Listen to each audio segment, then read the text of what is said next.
Xavier Hofer, vous avez suivi les déclarations du Premier ministre hier, à situation exceptionnelle, mesure exceptionnelle, puisqu'il a annoncé la mobilisation de 80 000 forces de l'ordre en France pour le prochain acte des Gilets jaunes. Une position assez alarmiste quand on voit la réalité du terrain. Où est-elle justifiée selon vous? On a surtout l'impression, à entendre le Premier ministre et d'autres de ses ministres, d'avoir affaire à des gens qui cherchent à se rassurer eux-mêmes. C'est-à-dire que si on est sûr de sa force, naturellement, on n'a pas besoin de la clamer. On peut parler doucement, on peut annoncer des mesures, on peut dire fini la plaisanterie, la récréation est terminée. Mais naturellement, quand on fait ça, il faut avoir les moyens derrière de le faire. Alors que on puisse assurer ici ou là la sécurité publique, comme ça, à l'occasion d'une manifestation ou d'une autre, oui, pourquoi pas. Mais ça n'est pas comme ça qu'on amène un peuple libre à aller dans la bonne direction. Pour ce faire, il faut, en tout cas en France, où les gens ont quand même vaguement une boîte crânienne et ne sont pas encore totalement abrutis par les télévisions stupides, on a, dans ces cas-là, l'obligation de faire comprendre aux gens où on va et de les amener et de les convaincre. C'est pas en roulant des mécaniques qu'on y arrivera forcément. C'est un point de vue de simple bon sens, parce que naturellement, on est là plutôt dans la science politique et que moi, je suis criminologue. Mais malgré tout, le bon sens fait besoin, et quand on voit ce qui se passe depuis quelques mois, un jour, peut-être, il y aura un livre qui s'appellera « Ce qu'il ne faut jamais, jamais faire quand on a une population un peu énervée, excitée ». Et le gouvernement, délibérément ou par incompétence, est en train de nous faire tout le livre, chapitre après chapitre, page après page. Alors, on l'a vu effectivement lorsque Benjamin Griveaux s'était fendu il y a quelques jours de plusieurs tweets justement moquant notamment Éric Drouet, l'un des leaders des Gilets jaunes. Ces derniers ont répliqué le lendemain, puisque le ministère de Benjamin Griveaux a été enfoncé à l'engin de son chantier. On atteint quand même un niveau de rébellion assez avancé quand même. Oui, c'est-à-dire qu'on a sans doute affaire à des gens qui n'ont jamais vu de leur vie un représentant des couches modestes de la population française, de la couche des ouvriers, de la couche des salariés modestes, des petits salaires, quoi, et de ce qu'on appelait dans le temps la classe ouvrière. Ce sont des couches de la population dans lesquelles on ne supporte pas d'être injurié.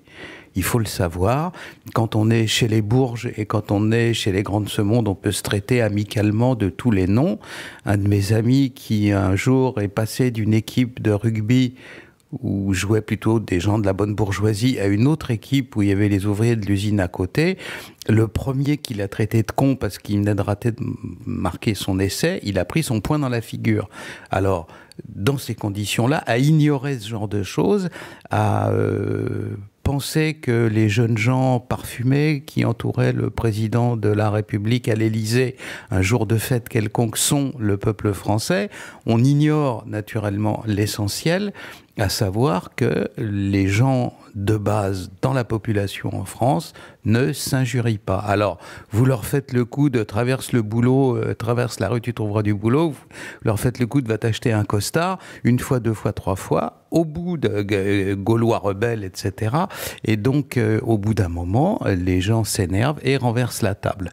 L'art de gouverner la France, je l'ai déjà dit 10 fois, l'art de gouverner un pays dans lequel il y a une population régicide, c'est justement d'éviter, de faire en sorte que tout le dentifrice ne sorte pas du tube. Une fois que le dentifrice est sorti du tube, il est extrêmement difficile de le faire rentrer, qu'on roule des mécaniques ou pas, qu'on mette des CRS dans la rue ou pas, à court terme, etc. Il arrive un moment où on atteint le point de rupture. Le gouvernement, une fois de plus, par impéritie ou par illusion ou par volonté provocatrice, fait tout pour que ce point approche. Espérons simplement qu'on ne l'atteindra pas.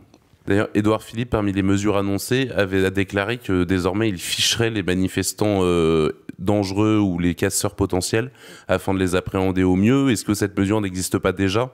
Et est-ce que cette mesure, si elle n'existe pas, pourrait rendre le travail plus facile pour les forces de l'ordre? Alors, vous savez, en mai 68, il y avait une plaisanterie qui courait chez les jeunes manifestants ou autres, qui disait « La France compte 20 000 gauchistes, dont 100 000 fichés par la police ». Voilà. Alors depuis, on a fait des progrès, puisqu'on n'en est plus à 20 000, 100 000. J'entendais ce matin sur une radio un bâtonnier, donc un avocat représentatif de ses collègues, dire que selon lui, on en était à peu près à 19 millions de Français fichés. Ok, il y en aura 19 500 000. Alors, des fichiers, il y en a de tout genre. Il s'en est beaucoup créé ces dernières années. Mais naturellement, un fichier, à soi tout seul, ne sert à rien. Il a un vieux proverbe chinois dit « le mot chien ne mord pas ». Eh bien voilà, on en est à avoir des fichiers qui dorment, qui prennent la poussière, qui passent de l'embonpoint à l'obésité, qui chaque année font plus de gens. Et puis, qu'en fait-on? Rien. Je vous donne un exemple. Je sais, je ne crois pas, je ne pense pas, je sais que la préfecture de police de Paris dispose d'un fichier qui n'est pas public de tous les Black Blocs actifs dans la région parisienne. À epsilon près, bien entendu, parce qu'il y en a toujours un qui prend sa retraite et puis un qui entre dans la carrière, mais en gros, les 300. Eh bien, à partir du moment où on ne se sert pas de ce fichier-là pour intercepter les gaillards en question, le matin d'une manifestation importante où l'on sait, vous n'imaginez pas à quel point le milieu de ces anarchistes est pourri. D'indicateurs de police, de toxicomanes qui parlent aux flics parce qu'ils ont été trouvés en possession de drogue et qu'ils ont envie de rester libres, etc. C'est un milieu totalement corrompu. Ils se balancent les uns les autres et donc la police sait, elle sait à la fois qui sont les Black Blocs en question et deuxièmement, ce qu'ils vont faire. Alors rien n'est plus simple dans ces conditions-là et dans le respect le plus absolu de la loi et de l'ordre et de l'état de droit, d'interpeller un certain nombre de ces gaillards le matin à 6 heures pour des considérations de maintien de la paix publique, de les interroger pendant 4 ou 5 heures et puis de les relâcher après ça sans qu'ils ne le soient fait aucun mal ultérieur. Mais comme ça, ils ne sont pas dans la manif, comme ça, ils ne cassent pas. Tout le monde savait faire ça sous la 4e et au début de la 5e République. Eh bien, si on ne le fait pas, alors qu'on a les moyens de le faire, c'est naturellement qu'on a le rêve secret que les choses pourraient dégénérer. Je ne vois pas d'autre explication. C'est vrai que c'est ça, vous l'aviez déjà dit d'ailleurs à plusieurs reprises, on a déjà eu cette discussion effectivement sur les Black Blocs, mais à ce moment-là, effectivement, si on ne sait pas arrêter 300 fichiers, pourquoi est-ce qu'en créer 10 000 de plus, finalement, permettrait d'aider quoi que ce soit? On a au contraire l'impression que depuis le début de la mobilisation, en tout cas là c'est le journaliste qui parle, mais que le gouvernement fait tout effectivement pour attiser justement cette colère, peut-être dans un but politique de décrédibiliser le mouvement, mais en tout cas on voit pas très bien l'intérêt pour le moment de jouer au pyromane. Alors la question est posée. Je vous rappelle qu'on a quand même affaire à une équipe qui a été élue pour sa compétence et sa connaissance fine du fonctionnement de l'appareil d'État.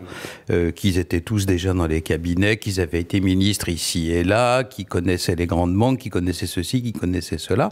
Alors là, à les voir agir, on peut se demander, est-ce le stade suprême de la ruse et du cynisme pour essayer de faire dégénérer une situation et récupérer après ça la situation à son profit, ou est-ce de l'impéritie, de l'incapacité, de la nullité pure et simple? Je n'ai pas la réponse à cette question. Je pense qu'il y a une chance qu'ils ne sachent pas se servir de l'appareil qu'ils ont, de l'appareil d'État, de l'appareil répressif, de l'appareil préventif, de l'appareil judiciaire qu'ils ont à leur disposition, et ça c'est la première hypothèse, et la deuxième c'est que cyniquement ils font en sorte que les choses dérapent. C'est dangereux. J'éviterais de faire ça, une fois de plus, dans un pays qui est un des 3 au monde à avoir trucidé son souverain, quoi. C'est dangereux.